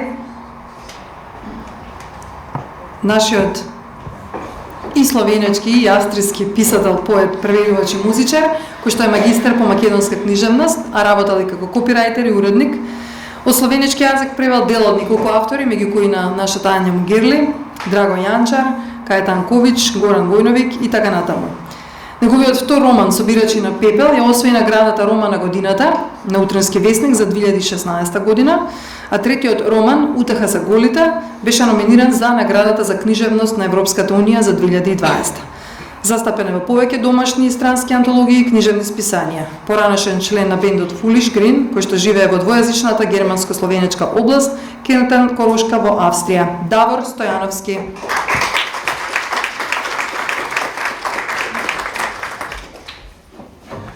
Добар ден. Ќе прочитам извадок од последниот роман. Кога најпосле јас заминав да се легнам, зачекорив во темнината на нашата спална соба, прекршена од сребрената месечева светлина што паѓаше низ прозорецот. Надвор, светлата беа изгаснати и врз креветот, телата на жена ми и син ми ги галеше само природна светлина. Погледот во нивните заспани тела одеднаш ми побуди тивок ужас.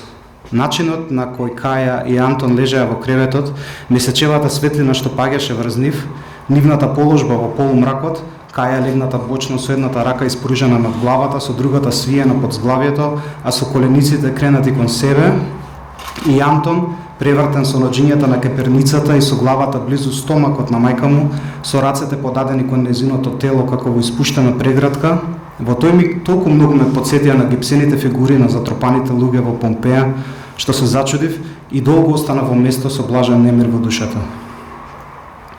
Во полумракот на нашата спална соба, во креветот на кој заспивавме секоја ноќ, жена ми и син ми наликуваа на излјаните модели на жртвите откриени под пепелта на античкиот град, одново пронајдени и ископани од заборавот, непомерливи и тивки, смирени, несвесни дека нечи поглед се спушта врз нив и ги гледа, неподвижни, безгласни и вечно скаменети. Ми прелета помисла дека пострашно од тоа да си ги замислам мртви, беше токму тоа да ги видам вакви, живи, а претворени во црст спомен на некој што еднаш постоел, а повеќе го нема. Цртите на лицата од гипсените фигури, поради материјалот што ги обликува, секогаш беа огрубени, а тоа сосема одговараше на лицата што ги гледав или што се обидував да ги видам пред себе во полутемнината. Помислив дека лицата што се надзираат во мракот или лицата на кои се обидуваме да се присетиме, невозможно е прецизно да ги составиме и секогаш имаат нејасен изглед. По некое време, телото на 2-годишниот Антон се помести и се изви во постелата, а потоа по него се помрдна и Каја. Тогаш го обзнанија своето присуство, почувствував дека постојат. Потребен беше најпрост звук, наједноставно движење, обично протегање на телото и шушкање на чаршафот и се враќаше на своето место. Штом се огласи нивното дишење, тие се враќаа назад во мојот свет. Во последно време често и се навраќам на оваа слика и возбудата што тогаш ми се јави и натаму не ме попушта. Колку и да беше мрничава гледката за еден краток миг, толку ми беше запрепастувачки спокојна. Потоа, бавно се довлечкав и јас до креветот, легнав и јас влегов во скаменетиот калап што ме очекуваше во постелата. Беше толку едноставно. Секое заспивање и паѓање во сон во повторливоста на ноќите значеше првенствено да се заземе обликот што не очекува и во кој се затвораме. Веројатно секогаш кога спиеме, не сме ние самите, туку сме гипсени фигури предадени на ноќта. Потенцијални жртви на лекомисленоста и на безгрижноста. Тогаш не постоиме вистински, туку само ги изложуваме своите тела лишени од волја и од свест. И тоа е најобичен ритуал. Сега, повеќе од кога било, помислувам на таа ноќ кога прв пат го видов моето семејство заспано во Помпеја. Фала.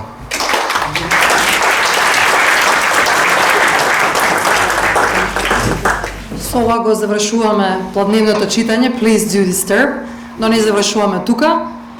Нормално после ова има пригоден коктел, а и не само ова, ќе ги следите, верувам, сите настани кои што Bookstart ги подготвува не само денес, туку и утре, се до четврти. Уште еднаш ќе им заблагодарам на Наджат Ел Хачми, Миленко Јерговик, Ања Мгерли, Франсис Кирпс, Луција Фаулерова, Стефан Хартманс, Бранко Росик, Драго Гламузина, Александра Шурбатовик, Влада Урошевик, Лидија Димковска, Јосип Коцев, Катерина Шошко, Давор Стојановски, Николина Андова Шопова, Анде Јанков, Симона Јовановска и Александар Русјаков. Аплауз за сите оратори.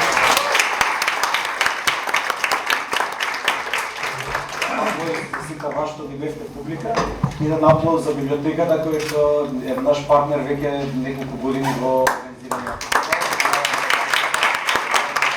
Сертификат за директорката Снежана Стојков. Издржавте 2 сати. Јеј!